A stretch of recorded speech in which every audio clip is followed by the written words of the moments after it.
जिसके सुख में भारत का जन जन सुखी हो जाता है, जिसके सुख में भारत का जन जन सुखी हो जाता है, दुख में जिसके कोटि कोटि जन आंसुओं के समुद्र में डूब जाता है।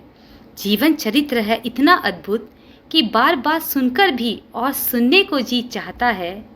भला आत्मा को शरीर से कोई कैसे अलग करेगा, राम को भारत से, भारत को राम से कोई कैसे अलग करेगा, कोई कैसे अलग करेगा। मुझे आज भी याद है जब रामायण को टीवी पे दिखाया जाता था तो हमारे दादाजी दादी जी उन कलाकारों के सामने हाथ जोड़ लिया करते थे जो राम का रोल प्ले करते थे।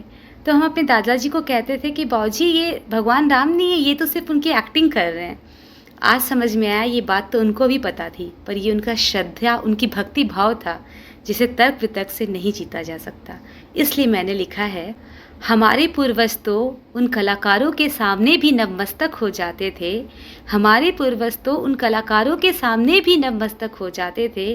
श्री राम के चरित्र को अभिनीत करने वाले इस पावन भूमि में श्रद्धा के केंद्र हो जाते थे। भला इस भक्ति भाव का सामना कोई तर्क वितर्क से कैसे करेगा, राम को भारत से, भारत को राम से कोई कैसे अलग करेगा, कोई कैसे अलग करेगा। इतने पुरातत्व अवशेष और प्रमाणों के बावजूद क्यों उनके होने का प्रमाण मांगा जाता है? इतने पुरातत्व अवशेष और प्रमाणों के बावजूद क्यों उनके होने का प्रमाण मांगा जाता है? शताब्दियां बीत जाने से नहीं बदलती संस्कृति, ये आज के बुद्धिजीवियों को क्यों नहीं समझ में आता है? राम राम तो हमारे देश में अभिवादन कहलाता है और राम की महिमा हमारे जीवन में क्या है, इसका आकलन कौन करेगा? राम को भारत से, भारत को राम से कोई कैसे अलग करेगा, कोई कैसे अलग करेगा। तो अपने वोट बैंक के खातिर श्री राम के जय घोष से भी चिढ़ते हैं, कुछ तो अपने वोट बैंक के खातिर श्री राम के जय घोष से भी चिढ़ते हैं, और एक तरफ श्री राम की आराध्य देवी माँ काली की स्तुति अपने मंच से करते हैं। बांट रहे हैं देश को राम के नाम पर अब उनकी चालों को हर भारतवासी समझेगा। राम को भारत से, भारत को राम से कोई कैसे अलग करेगा, कोई कैसे अलग करेगा।